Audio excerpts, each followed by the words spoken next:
Morning, Frida. Hello, hi, good morning, hi.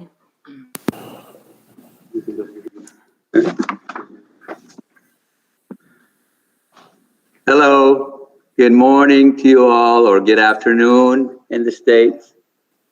Good morning. Good morning in the States, good afternoon here in the Kingdom. بسم الله الرحمن الرحيم الحمد لله رب العالمين والصلاة والسلام على أشرف الأنبياء والمرسلين نبينا محمد عليه أفضل الصلاة وأتم التسليم. Welcome to the town hall meeting of the Strategic Transformation Project here at Prince Sultan University. We'd like to thank you for attending this important meeting. We'll try to involve you in this exciting project.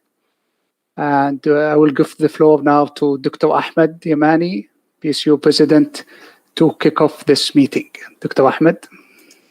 Assalamu alaikum wa rahmatullahi wa barakatuh. Hello, everyone.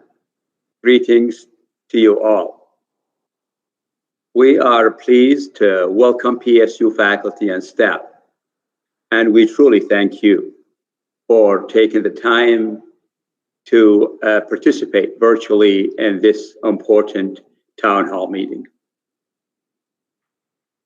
In lieu of the Kingdom's Vision 2030, which emphasizes the need for the education sector in Saudi Arabia to compete with the world's most renowned universities, with a target of having 5 Saudi universities in the top 200 in the world. Driven by this ambitious and bold vision, and with a clear mandate from His Highness Dr. Abdulaziz bin Ayyab, the chairman of the Board of Trustees, Prince Sultan University has engaged in a strategic transformation project aimed at propelling PSU into becoming one of the world's top 100 universities by 2030. PSU is currently consulting with the Association of Governing Boards of Universities and Colleges, commonly known as AGB, to implement this ambitious project. Spearheading the assignment is the project leader, Dr. Paul Friga, a clinical associate professor of strategy and entrepreneurship at the University of North Carolina at Chapel Hill. Dr. Friga has a proven track record of leading high-profile transformation projects at his former firms, McKinsey and PricewaterhouseCoopers, and now at AGB. Of course, you may ask, but as PSU concluded its 20 years of success and moved toward its 3rd decade, PSU has already started its robust 3rd 5-year strategic plan. And you are all continuing to work relentlessly to ensure the successful accomplishment of this strategic plan. This is correct. However, the transformation project is not a replacement to the current plan. Instead, the strategic transformation project is designed to identify and focus on key strategic priorities that are indispensable parts of the PSU original strategic plan. And at the same time, emerging and opening up for us into an evolving and changing educational landscape. Over the past few months, the AGB team has been working hard alongside a PSU task force to identify our strengths, weaknesses, opportunities, and threats, and has mapped out some draft strategic priorities. Shortly, Dr. Friga, who will tell us all about these proposed strategy statements and strategic priorities and give you the opportunity to provide your own views and feedback about their suitability. As we began to emerge from these disruptive and challenging times of the pandemic, I would like to take this opportunity to thank you all for your tremendous effort to maintain the highest standards expected at PSU, in spite of the obstacles we faced. And now, moving forward, I thank you all again for your dedication and commitment to our bright future, and look forward to hearing your thoughts on this ambitious project. I now hand you over to Dr. Paul Friedman, and thank you. Thank you, Dr. Ahmed. Hey, happy lunch, everyone. Thanks for spending time with us today. This is going to be an action-packed short session that's really focused on hearing your opinions. But given the size of this group and the desire to get everyone's input, we're going to be doing most of your input electronically through a QR code and survey. What I'll be doing is be presenting some of the key insights and some color commentary around the conclusions that the task force has come up with in terms of draft statements and analysis on your SWOT. But we can't do this without you. So I have the highest amount of praise for this task force and for your leadership team to bring us in to be facilitators, but this is indeed your strategy. So we really appreciate your inputs, and we were going to go through this pretty quickly. We do know that there's a website that you probably have seen that has a lot of these comments already, so perhaps you've prepared in advance. And we do have additional material. We're talking hundreds of slides that will be available in subsequent meetings and as needed to move forward in the implementation. My colleague, Catherine, will be helping me go through the slides as we advance them. Go ahead, Catherine. 3 pieces to our story. First, a very brief overview of the project to give you some grounding in our scope and our approach. Secondly, the analysis in terms of the conclusions and early findings, and then we'll talk briefly about next steps. As far as the project overview, you have a very specific key question. In my background as a consultant at McKinsey and PwC, I've also written books about team problem solving, and I think this is one of the best practice examples of how to frame around a great vision. So how do you become a top 100 global university? What a great question, and what an ambitious goal. In scope will be analysis of your strategies, your past strategies, your financial performance, aspiration, competencies, benchmarks, etc. We've also done an extensive survey, thanks to many of you who have participated. Over 300 filled out our early SWOT survey. Note that we are not covering detailed implementation plans. It's a 3-month project. No due diligence of acquisition candidates, detailed financial projections, or marketing strategies. Go ahead. This is a methodology I've developed for institutions like yours to go through such a major transformation. The need for change is the first step. That's the heavy data gathering, and we've looked at all that and summarized it in terms of an assessment report, really prioritized and summarized SWOT. The real hard part is figuring out, are you ready? Are you capable? Are you going to take on this kind of change effort?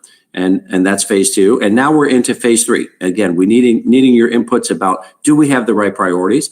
And we're moving into the implementation steps of initiatives and owners and KPIs, key performance indicators, all around a clear set of priorities that complements your strategic planning efforts, not to replace them, but to surface a few priorities that are needed in terms of changing the institution in terms of the next 9 years to achieve your goal.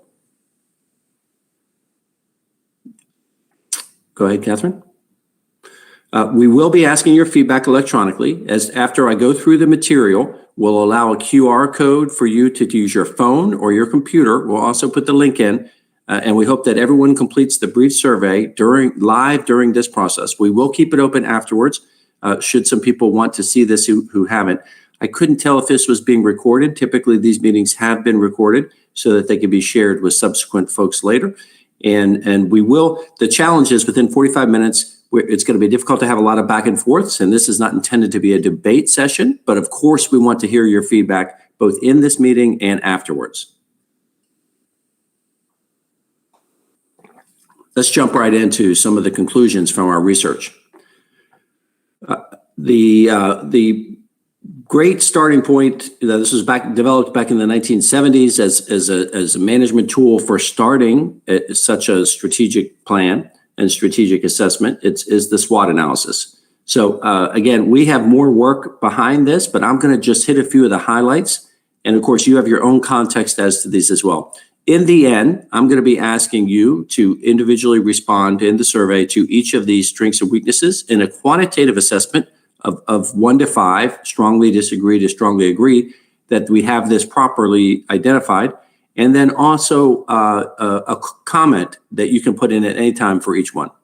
On the strength side, what a great reputation you have with industry. I understand that at least 70% of your students will secure employment during their program, and a much higher percentage, approaching 100% in terms of placement afterwards. You're a young university with a great reputation for teaching and for delivering students who can hit the ground running, a unique part-time program format with your not full-time program, but while people are working in your graduate programs, but your reputation and your connections with industries are very strong. Your faculty are dedicated. They've been moving up in terms of research. Of course, the first evolution of creation of an educational institution is to get teaching right. Certainly your reputation in terms of architecture, computer science, engineering, and more areas are growing. Mathematics in particular in terms of research results. Committing to teaching and student success with strong reputation in the kingdom. A very clear and high ambition. And this is something we have yet to see exactly, but we've made the assumption that resources are available to make the kinds of investments you'll need to move into the top 100. This will require significant investments in faculty and facilities and research centers, because as we look at your benchmarking, we see that the number of faculty and the number of researchers and the types of research will have to grow dramatically over the next 9 years. So what we understand is if we can put together a detailed and ambitious, clear plan, a roadmap for the next 9 years, we will have the ability to take that to funders of different sorts to move things forward. So that's all a great starting point for moving forward.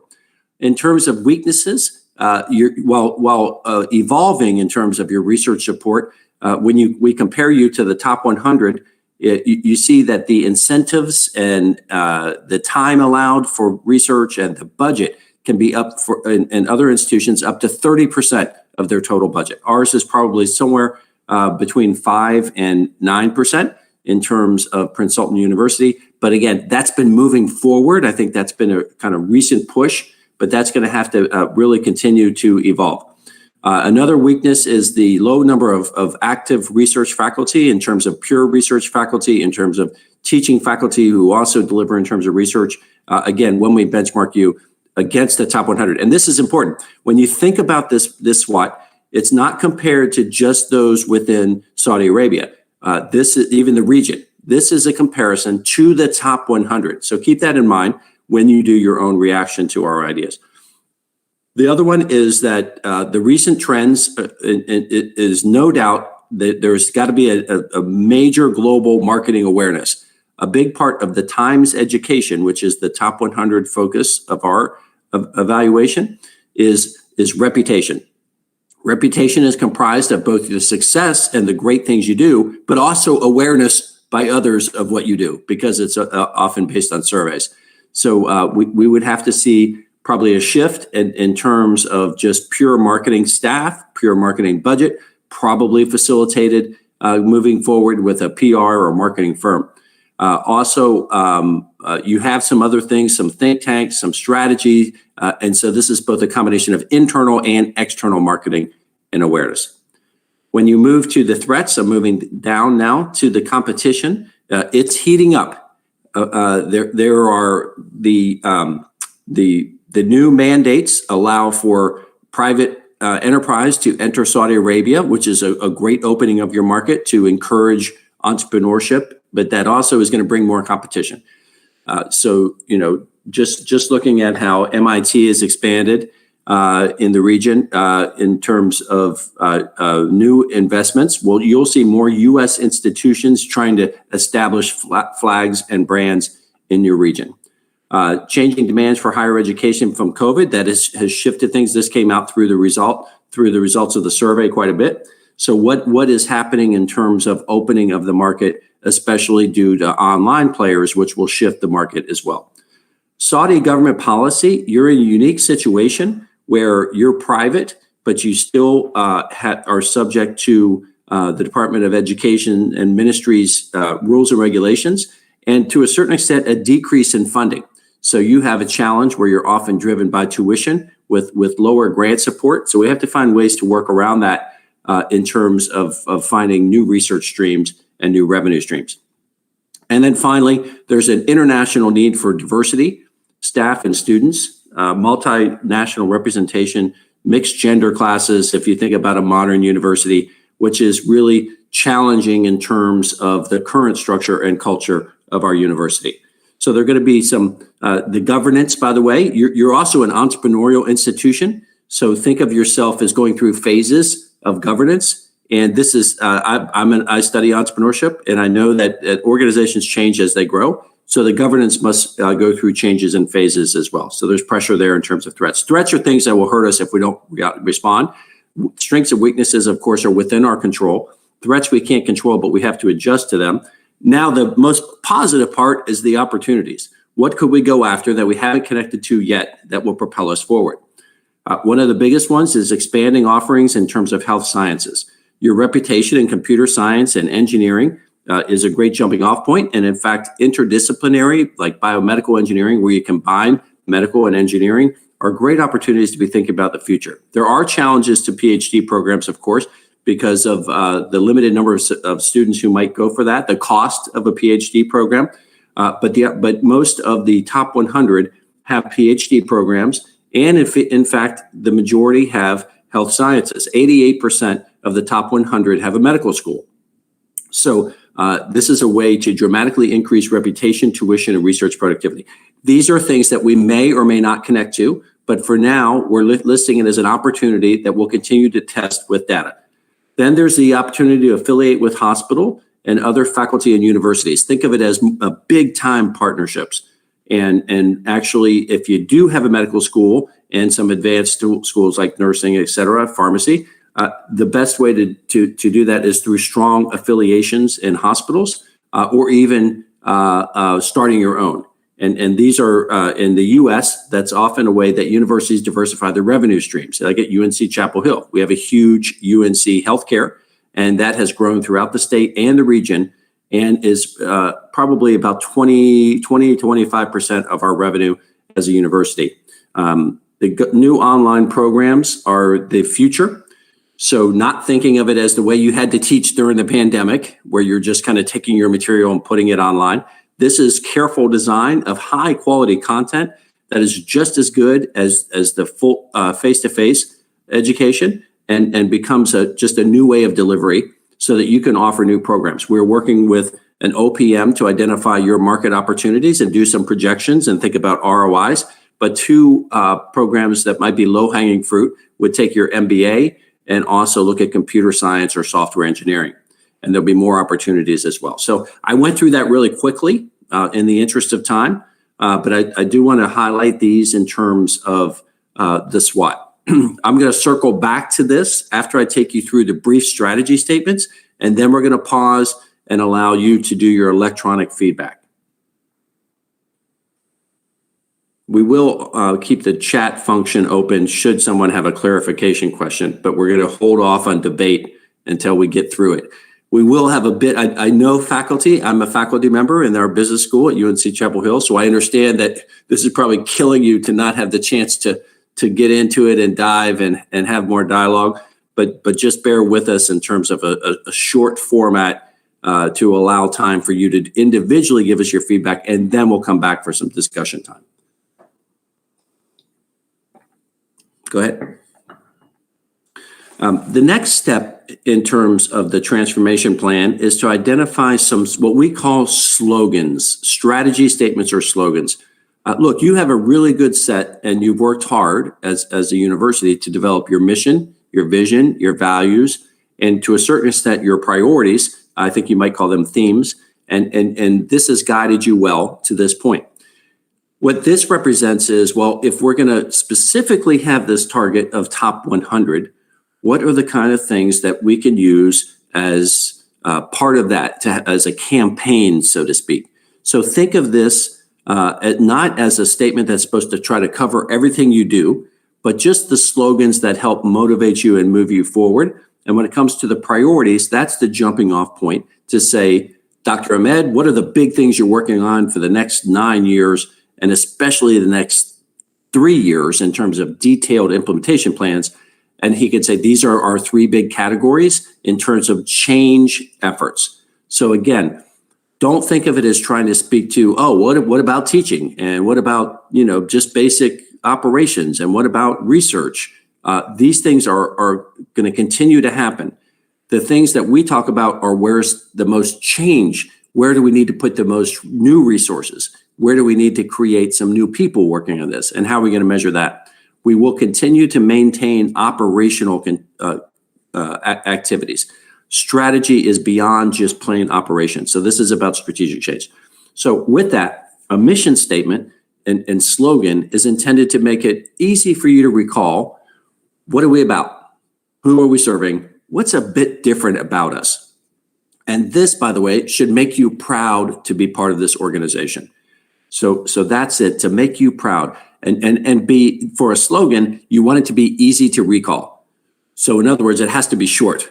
I've studied mission statements and vision statements, and most of them are really long and people can't recall them. In fact, we took a survey, and in the survey, we asked how many of you can recall your full mission statement, which is shown on this slide. And it was something about 55% felt that they could recall it.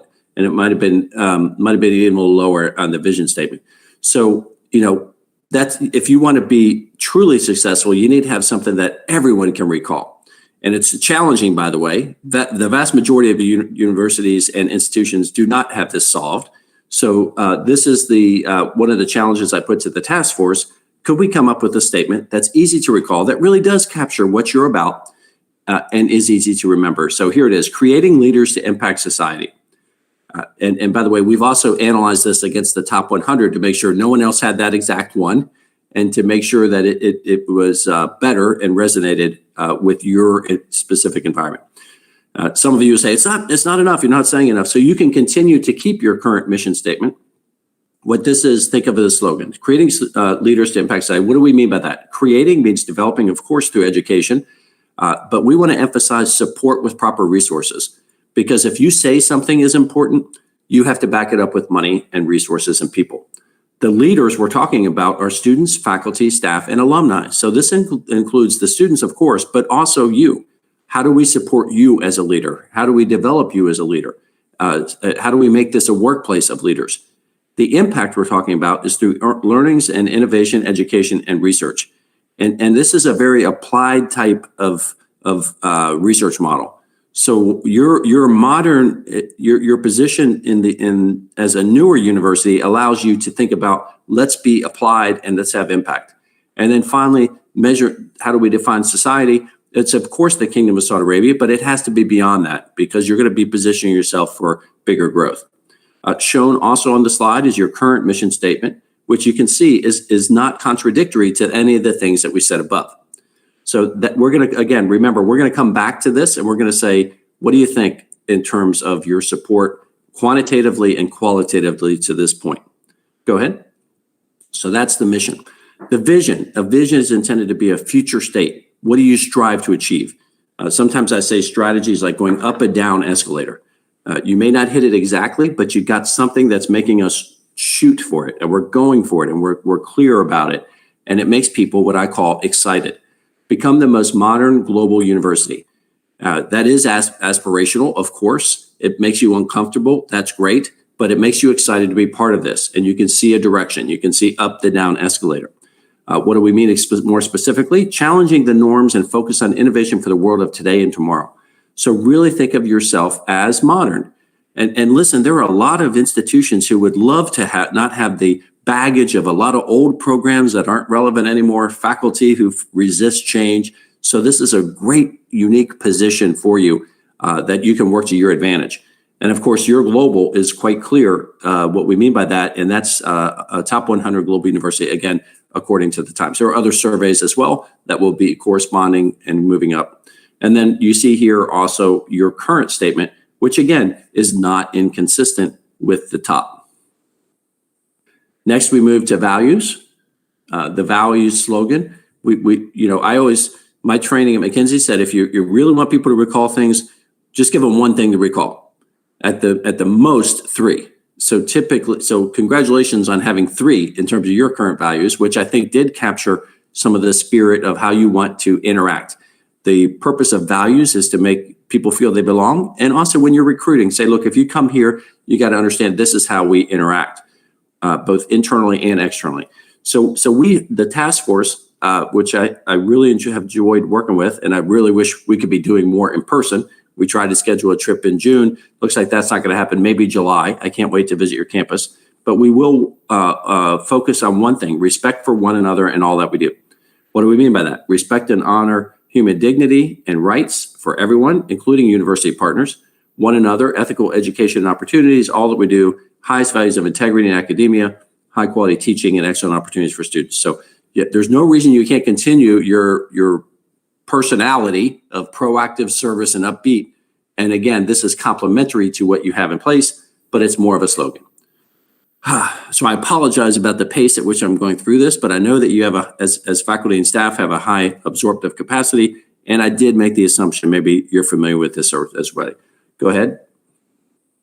Next, we move, this is the last slide before we start our input, and then have some discussion with you.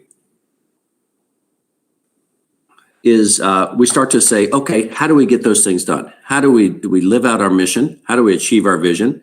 And how do we execute to our priorities? What are the change agenda? What's the change agenda? And so the 3 biggest areas, we sometimes call them buckets. The 3 biggest priority areas are governance, marketing, and partnerships, growing research, and offering new academic programs. So these are big, and we can track them. In fact, we would have very specific metrics in each one of these buckets to see your progress in 3 years, 6 years, and 9 years. But over the next 3 years, we're talking about knocking off many of these. And when you have priority areas like this, you'll get a lot of the sub bullets, which we call objectives. You'll get those finished through the initiatives, and then new things will come up. So this is going to be evolving, and its strategy is more of a guiding. These are strategic priorities are guiding for decision making to help people within the institution make good decisions and understand if they ask for resources, if they show connected to this, it should be more positively received. So some of the things, and by the way, there will be different levels of resources for each of these. Some of these are high resource requirements, some are lower, and some of these will happen first and some will happen second, third. We're working right now on the more detailed implementation plans. So in terms of the enhancing governance, I mentioned this before, but an entrepreneurial university like yours has naturally different phases of governance. So you would think of more centralized decision-making of an entrepreneur, but as an entity grows, it becomes more decentralized, and it probably has a different leadership structure because you'll have new skills even at the trustee level. So these are questions we're asking now. Do we have the right composition? Do we have the right interactions? Do we have the right governance structure? Even do we have the right leadership team? Sometimes new skills are needed as you move into new areas, and you want to make sure that the type of change matches whoever is in charge of those initiatives. We'll also look into revising strategy statements, as we talked about before, and those priorities. There'll be almost an internal marketing campaign related to that, and regular tracking, just like you've done with your current and past strategic plans. And then finally, the marketing. My hunch is that you'll have some marketing efforts expanding in the beginning, first 3 years, but really your big marketing push will be in years 3 through 6, because you'll have to make some fundamental changes and get some new programs going. And then you really start telling the world about everything you do. And then you'll reap the benefits in the third 3-year period of the 9-year roadmap. Partnerships with other universities. We have some opportunities with some US and UK universities for both joint new offerings, but also some bigger things that we want to pursue. So that, in a global era with telecommunication, there's really no reason why you can't do a lot more together, especially because education is still, even though it's global, is still regionally based. So leverage assets of other universities that are complementary to yours to achieve the same goals. The second big area, no doubt, would be growth in research. And you've taken steps toward that in terms of increasing your productivity of your faculty. But this is, take it to a whole nother level. Grant offices, big time incentives, a lot more full faculty doing research positions. Again, maybe connected to the new academic programs as well in the third bucket. And so incentives and research faculty and some sort of affiliation or buying or creating hospital and medical school. We're still exploring those. We know we've looked at some of those opportunities in the past. We'll continue to dig into that as we move into the roadmap. Finally, we think that it's pretty clear that you want to continue your track that you have done in terms of launching systematic new programs, but move into additional space such as health sciences. These are the big opportunities for both research dollars, but also impact to society, even if you just think about pandemic research.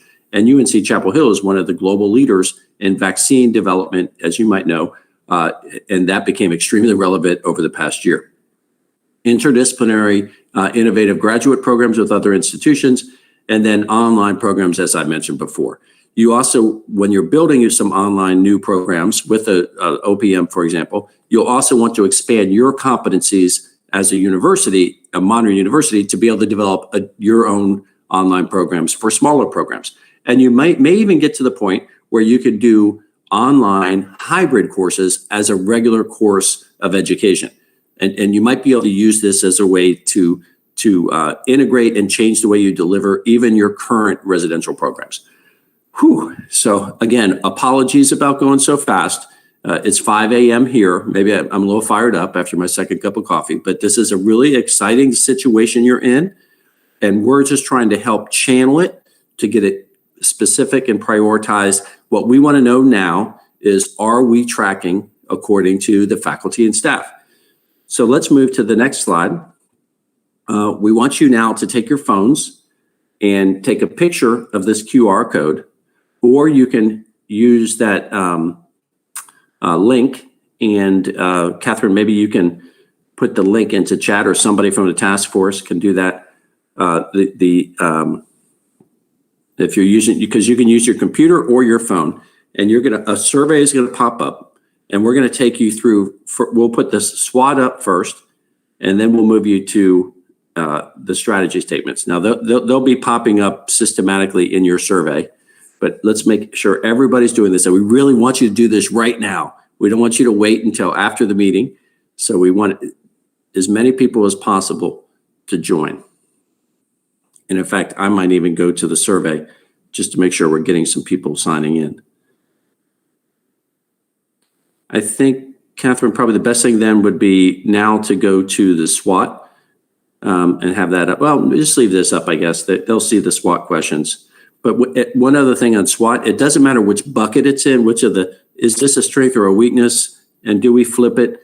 The key is it on there? A SWOT is a tool for us to say, here's everything that's really critically important that is reflected in our, thank you, Dr. Ahmed. I see you doing it again. That's terrific. That's a good role model. He's filling his survey in. The SWOT it doesn't matter what area it's in, it is everything type 1 and type 2 errors, because we have faculty on the call. Do we have the right things in there that we should have, or have we missed something that we should have included?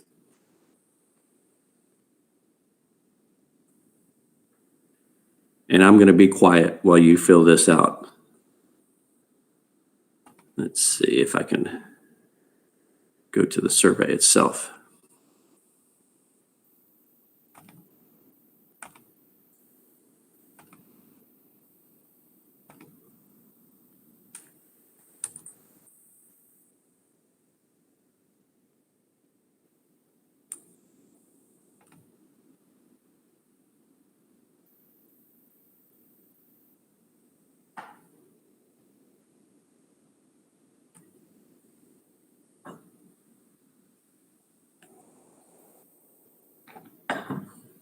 Okay, it looks like we do have one completed one. Let's see how many are in process.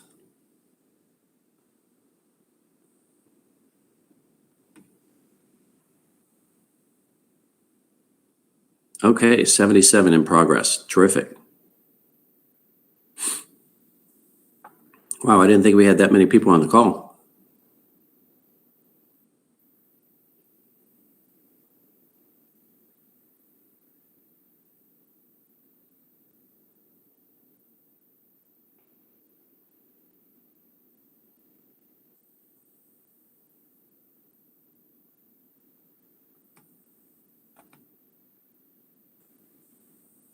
Now 81 in progress.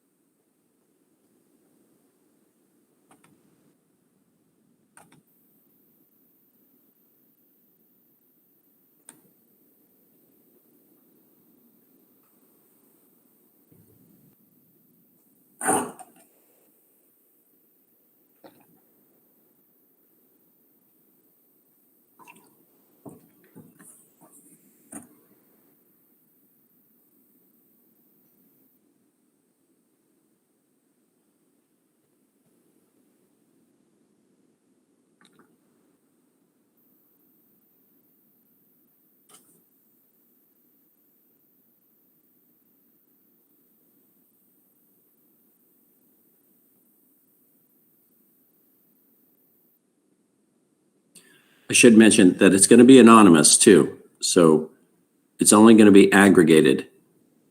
Do not feel that there's any risk to being identified in your responses.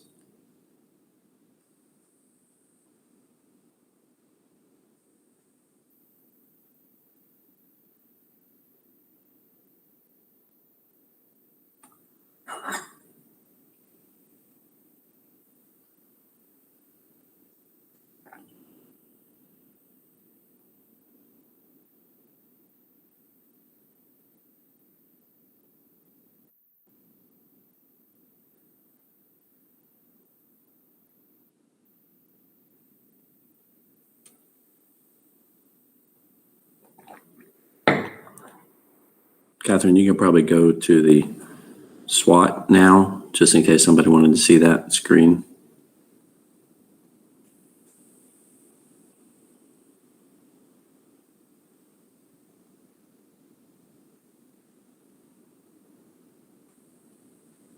We welcome positive and negative comments, especially if you strongly agreed or strongly disagreed.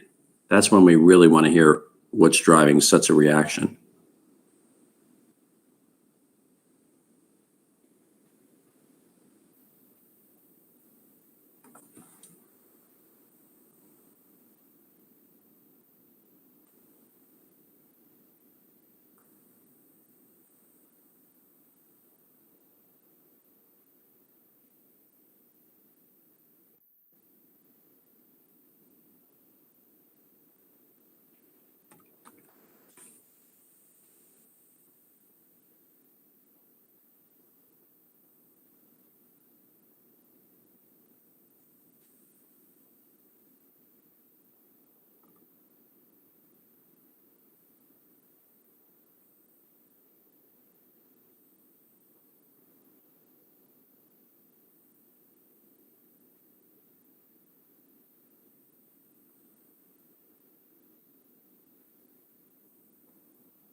Oh, great. We're up to 44 recorded responses. I think my screen just needed to be refreshed because the 81 has dropped down to 47 in progress. So I can't tell. It looks like we have 59 participants. Maybe some of you are so excited you're recording it, you're hitting it on your phone and your computer. I'm just kidding. This looks really good.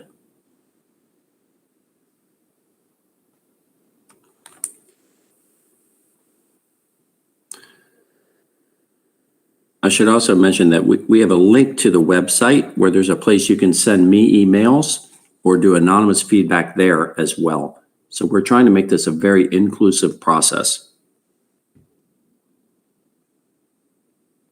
And all of these are just draft ideas at this stage.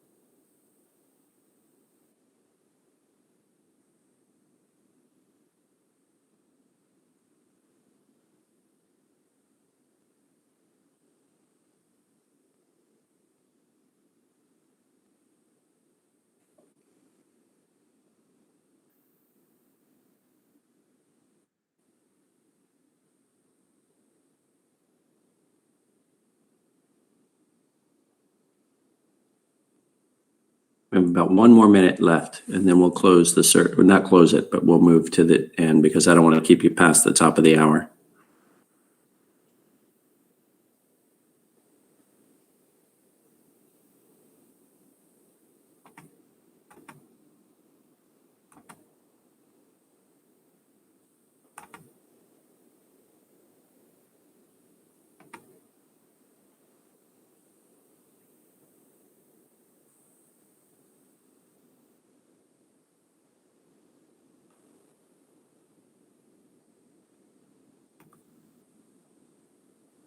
Okay, we're really doing great. We're up to 73 recorded responses.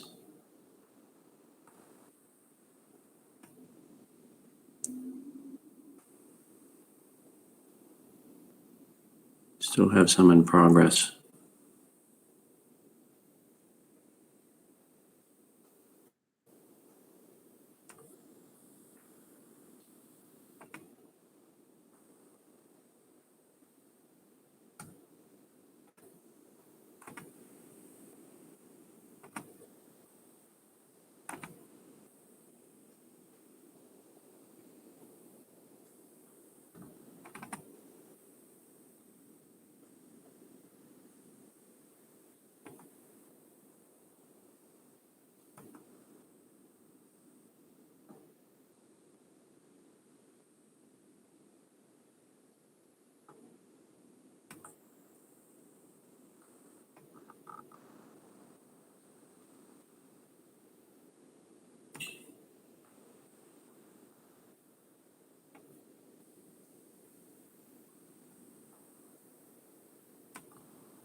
All right.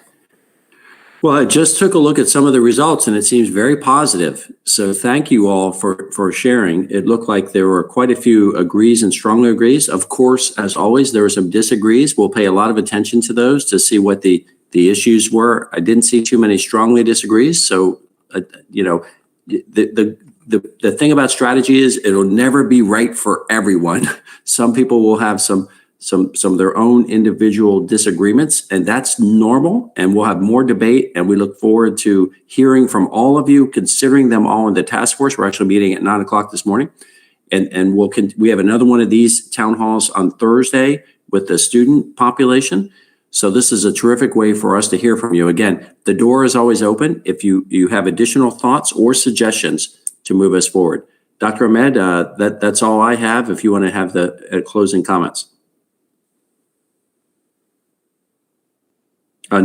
Next steps, we'll compile all this and we'll share it with the task force and we'll be reporting back. All right. Well, thank you very much, Paul, for a great and very brief presentation. We've been working with you all along, and we've been through, of course, a lot of discussions. And I'm pleased and delighted to hear or give the opportunity for our faculties and staff to give their feedback and validate of what we are hoping to look into and work on too. And of course, with their assistant, and they are part of PSU, and we count on them, of course, to achieve our goals. And I also want to reiterate my thanks to Paul and his team, and also to PSU task force team led by Dr. Mamdouh Anizi. They did a great job, and they've been working very hard. And we are looking forward to hopefully very ambitious, and hopefully that we can look into this very important roadmap that we will be hopefully getting. And of course, looking into it to be able to execute what is possible, especially when we are distributed over 9 years, 3 each, and starting with what we already have and what we can improve from what we already have, and what can improve what we already started, and move up to next, more like other options, more challenging. And thank you all very much. Thanks.